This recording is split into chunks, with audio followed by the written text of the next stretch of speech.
question number 1 মানৱ শৰীৰৰ সৰ্বোচ্চ মাত্ৰাত কি মৌল পোৱা যায় option A nitrogen B calcium C oxygen D hydrogen ইয়াৰ শুদ্ধ আনসাৰটো হৈছে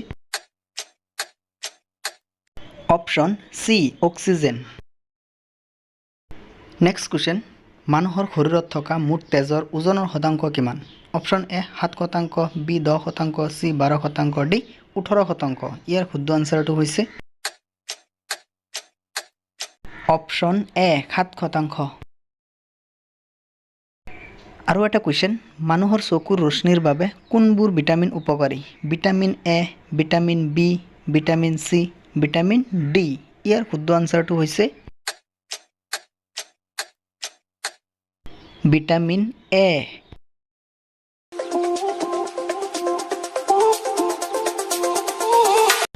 আৰু এটা কুৱেশ্যন মানুহৰ শৰীৰৰ কোনটো অংগত তেজ নাথাকে অপশ্যন এ কৰ্ণিয়া বি হাওঁফাওঁ সি যকৃত ডি কাণ ইয়াৰ শুদ্ধ আনসাৰটো হৈছে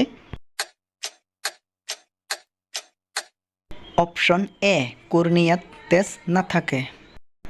আৰু এটা কুৱেশ্যন কোনখন দেশত বিয়াৰ বাবে ল'ৰাৰ সংখ্যা কম option A Bharat B Brazil C Denmark D Fiji দেশ ইয়াৰ শুদ্ধ আনসাৰটো হৈছে অপশ্যন বি ব্ৰাজিল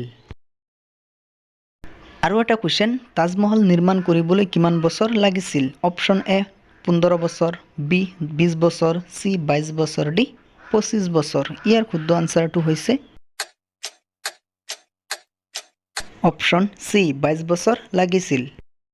আৰু এটা কুৱেশ্যন পোংগল উৎসৱ ভাৰতৰ কোনখন ৰাজ্যৰ বিখ্যাত উৎসৱ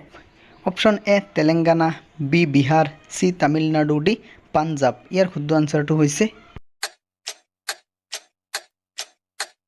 অপশ্যন সি তামিলনাডু আৰু এটা কুৱেশ্যন দুধৱা ৰাষ্ট্ৰীয় উদ্যান ক'ত অৱস্থিত option A Uttar Pradesh B Meghalaya C Madhya Pradesh D Uttarakhand ইয়াৰ শুদ্ধ আনসাৰটো হৈছে অপশ্যন এ উত্তৰ প্ৰদেশ আৰু এটা কুৱেশ্যন বিশ্বত কোনখন দেশত প্ৰথমে আৱিষ্কাৰ হৈছিল corona vaccine option A Russia B America C চীন ডি জাপান ইয়াৰ শুদ্ধ আনসাৰটো হৈছে অপশ্যন এ ৰাছিয়া আৰু এটা কুৱেশ্যন সূৰ্যৰ বাবে কোনখন দেশ বিখ্যাত option A Finland B Japan C Russia D Bharat ইয়াৰ শুদ্ধ আনসাৰটো হৈছে অপশ্যন বি জাপান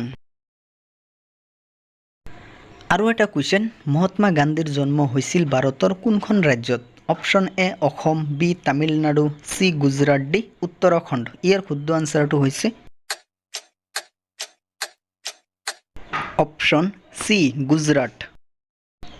আৰু এটা কুৱেশ্যন কোনখন দেশত প্ৰথমে 5G নেটৱৰ্ক ব্যৱহাৰ কৰিছিল অপশ্যন এ আমেৰিকা বি চীন সি ভাৰত ডি দক্ষিণ কোৰিয়া ইয়াৰ শুদ্ধ আনসাৰটো হৈছে অপশ্যন সি দক্ষিণ কোৰিয়া তো ফ্ৰেণ্ডছ আশা কৰোঁ ভিডিঅ'টোৰ মাধ্যমে নতুন বহুত কিবা বিষয় সম্বন্ধে জানিব পাৰিছে তো ভিডিঅ'টো ভাল লাগিলে এটা লাইক কৰি দিব আৰু যদি মোৰ চেনেলটোত নতুন তেনেহ'লে ছাবস্ক্ৰাইব কৰি বেল আইকনটো প্ৰেছ কৰি দিব